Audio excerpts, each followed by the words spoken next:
Steve here with Realign Your Life Wellness Center. Say, in this video, what I want to do is I want to show you some different instruments that are being used in sound baths. As you can see, I am in our sound bath room.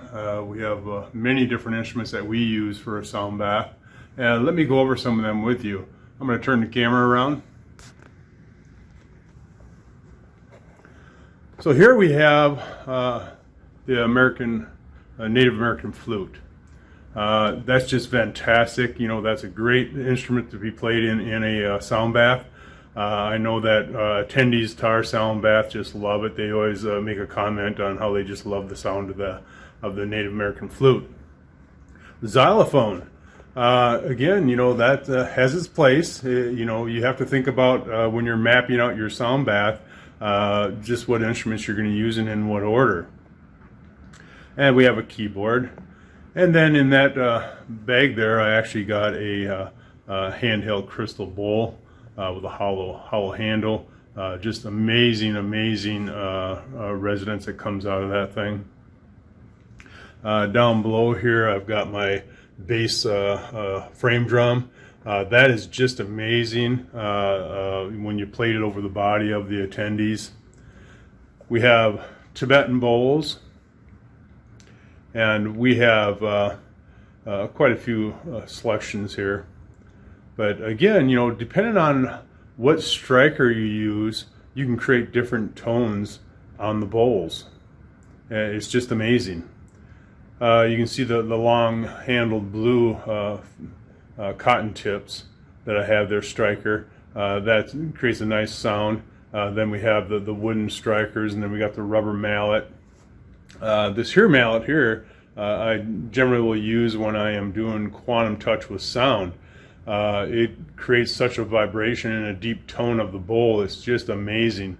My clients will typically make a comment about how they felt the vibration of the bowl penetrate through their body. During that session, I may use one or all seven bowls. And then you also have crystal bowls. These here are frosted crystal bowls, and you know, they're just fantastic. Let me grab a striker here, and so you can hear. Yeah, the sound is just amazing. So then you also know that you can play the rim. But again, you know, depending on the sequence of how you play these bowls and what you do with them really affects the attendees of the sound bath. Many of my people that attend my sound baths will say that they could feel the vibration of those bowls, and it was just unbelievable.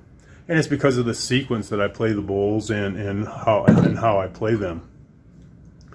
This here is it's a monochord.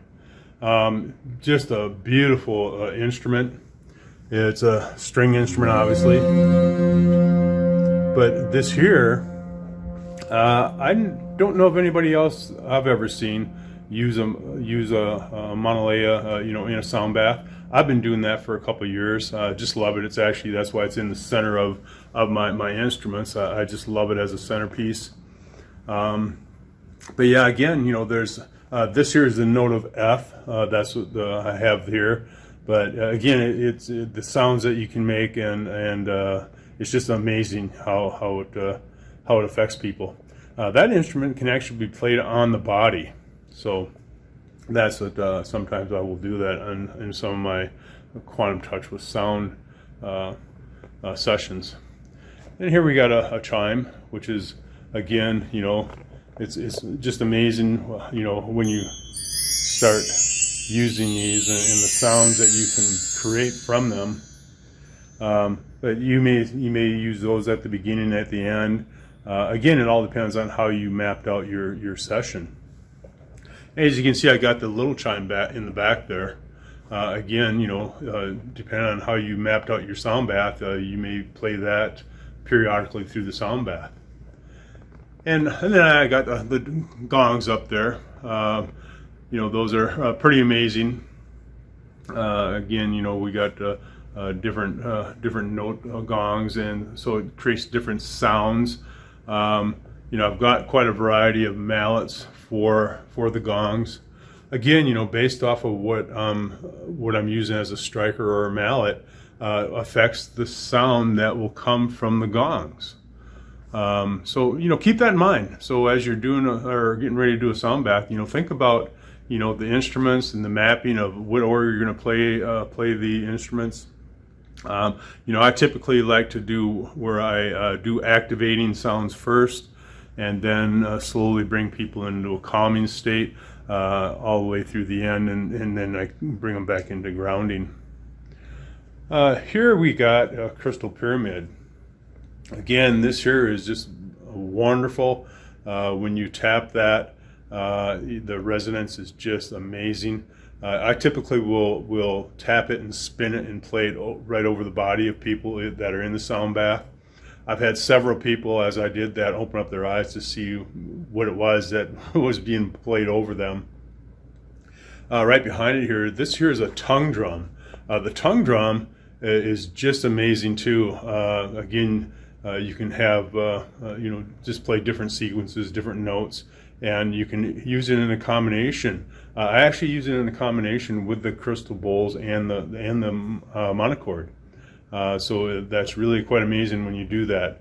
And remember, you can do that with all your instruments. I typically do it with the Tibetan bowls, the crystal bowls, monolea, and the tongue drum, and I also incorporate the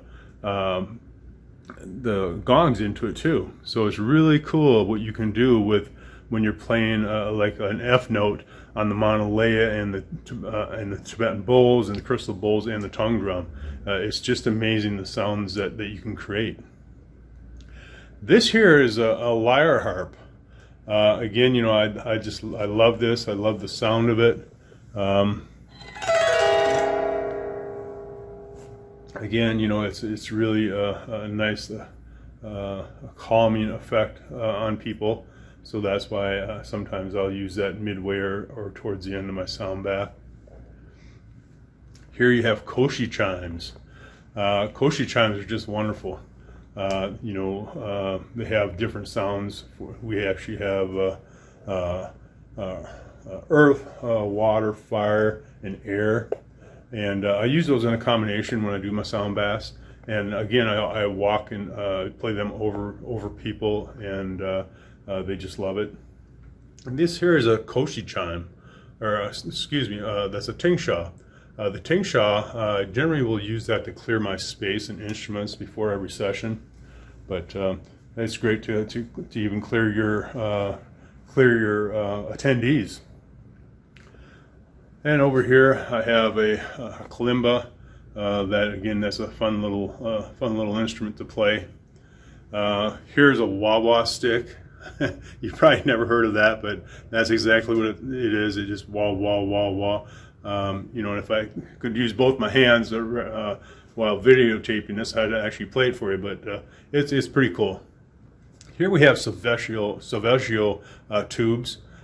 These are really fun too. Just amazing sounds. And you can really get some good effects from that. And here in the corner I've actually got some rain sticks. That bigger one I was actually given that by a client of mine that comes in for sound and light therapy. But very, very nice. I certainly appreciate that. Let me take you back over here to the other side of the room. We have some more frosted crystal bowls. We got shakers and other types of drums. Got a lot of different tuning forks. I'll actually use tuning forks in my sound baths too. Sometimes I'll use those at the beginning of the set.